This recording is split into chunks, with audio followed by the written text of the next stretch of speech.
There was a moment, not long ago, when Ajax were not just winning football matches, they were changing the sport itself.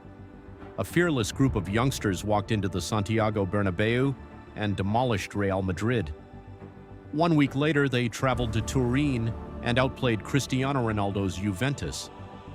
The world wasn't watching a football club, they were watching a revolution, a rebirth of total football led by kids. Ajax felt untouchable, a symbol of beauty, courage, and youth, a reminder of everything football should be. And then, just 4 years later, Ajax reached the lowest point in their modern history, bottom of the Eredivisie table, supporters protesting outside the stadium, millions wasted on signings that never fit, chaos behind the scenes, no leadership, no identity, no direction. How can a giant fall this fast? Who caused the collapse? And is Ajax finally rising again? This is the true story behind the fall and the rebirth of Ajax. Between 2018 and 2019, Ajax experienced one of the most iconic resurgences in modern European football. Under Erik ten Hag, a young, fearless squad shocked Europe with its attacking brilliance. Their Champions League journey, including a 4-1 win over Real Madrid in the Bernabeu and a 2-1 away victory against Juventus,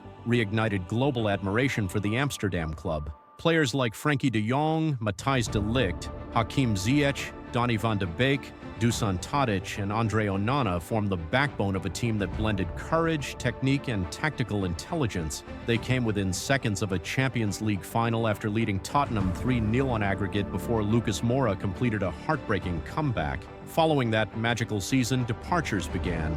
De Jong to Barcelona, De Ligt to Juventus, Ziyech eventually to Chelsea.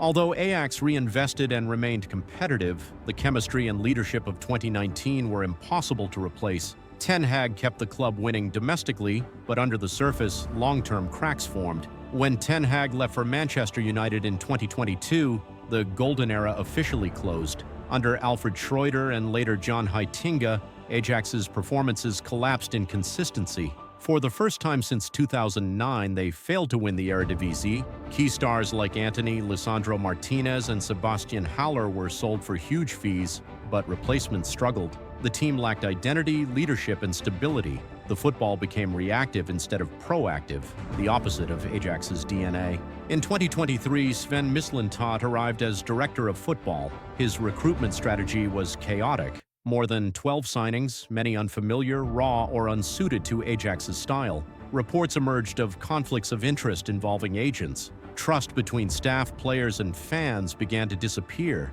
The squad became unbalanced and disconnected from traditional Ajax football principles. Ajax appointed Maurice Stijn as head coach for the 2023-24 season, a coach with no link to Ajax's possession-based style. Combined with Mislintat's flawed squad building, results collapsed instantly. Ajax fell into the relegation zone for the first time in modern history. Losses to Feyenoord, Twente, Utrecht, and Brighton exposed the crisis. Fans protested violently at times. The Johan Cruyff Arena drowned in frustration.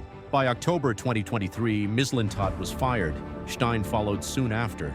Ajax reached an all-time low, bottom of the league, fractured internally, doubting its entire identity. A club that once nearly conquered Europe was suddenly a shadow of itself. Leadership failed, philosophy disappeared, chaos took control. In mid-2024, Ajax appointed Francesco Farioli, a young modern coach known for controlled, structured football. At first, fans were skeptical. The football wasn't beautiful, sometimes slow, sometimes cautious, but it was necessary. Ajax began grinding out wins, 1-0, 2-1, matches they previously would have lost. Stability returned. The team regained confidence through discipline rather than flair. During Farioli's rebuild, Ajax rediscovered its greatest weapon, De Toekomst. Young talents like Jorel Hato, Christian Hlinsen, Silvano Vos, Gabriel Misehui, and others became central figures. Their hunger, identity, and energy reminded fans of classic Ajax principles. The club felt alive again. After structural changes later in 2024, Ajax placed Andries Grim as interim coach. His philosophy was simple: trust the youth, play with heart, restore pride.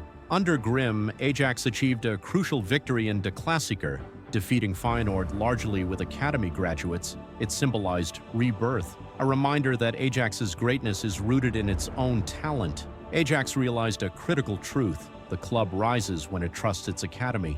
Attempts to buy success under Stein and Mislintat failed catastrophically.